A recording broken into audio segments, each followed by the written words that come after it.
பள்ளி முடிந்து வீட்டிற்கு வந்து சேர்ந்தான் அசோக்குமார். அரசு பள்ளியில் 10ஆம் வகுப்பில் படித்துக் கொண்டிருந்தான். அசோக்குமார் படிக்கும் பள்ளியில் இன்று நடைபெற்ற பேச்சுப் போட்டியில் நடந்த நிகழ்வுகளை அம்மா அப்பாவிடம் பகிர்ந்து கொள்ள வேண்டும் என்ற ஆவலில் வீட்டிற்கு வந்தான். மாலை நேரம் அசோக்குமார் தன் அப்பா அம்மா இருவரும் வேலை முடிந்து வரும் வரை காத்திருந்தான். அப்பா ராஜன், அம்மா வள்ளி இருவரும் வீட்டிற்கு வந்தனர். அசோக், என்னப்பா, இன்னைக்கு பள்ளிக்கூடத்துல நடந்த பேச்சுப் போட்டி என்ன ஆச்சு என்று அப்பா கேட்க, அசோக், முதல்ல சாப்பிட்டியா என்று அம்மா வள்ளியின் குரல்.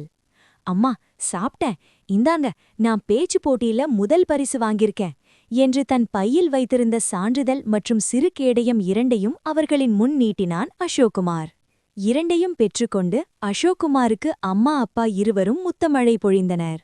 அப்பா, ஓட்டு போடுவது நமது ஜனநாயக கடமை என்பதை பற்றி பேசி பரிசு பெற்றேன் என்று அசோக்குமார் கூறினான்.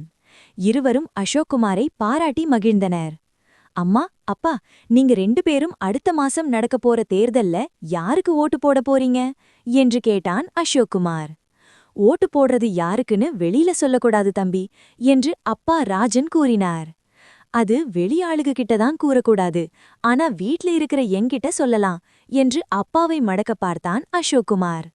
அசோக், யாரு காசு தருவாங்களோ அவங்களுக்குதான் என்று பதிலளித்தார் அப்பா.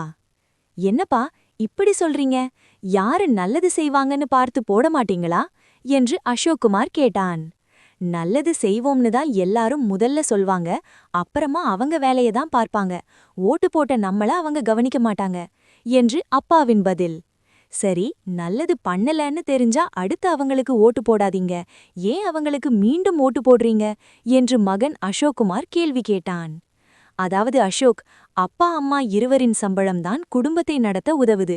இதுல ஒரு ஆளுக்கு வேலை இல்லை என்றால் குடும்பம் நடத்த சிரமமா போகுது. அப்படி இருக்க நமக்கு தேவையை பூர்த்தி செய்ய வழி தெரியல. ஆனா இந்த தேர்தல் நேரத்துல தான் இந்த மாதிரி அரசியல்வாதிகள் அவங்களுக்கு தேவைக்கு அதிகமா இருக்கிற பணத்தை மக்களுக்கு கொடுத்து ஓட்டு வாங்க பார்க்கிறார்கள். அத நாம பயன்படுத்திக் கொள்கிறோம். இந்த நேரத்துல நமக்கு என்ன வேணும்னு ஒவ்வொரு கட்சிக்காரனும் கேட்டு கேட்டு செய்வாங்க.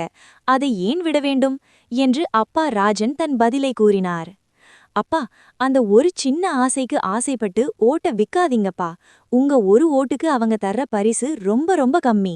பணமும் பரிசை வாங்கிட்டு ஓட்டு போட்டா உங்க கடமைய அவங்களுக்கு விக்கிறதா அர்த்தம் என்று அசோக் கூறினான்.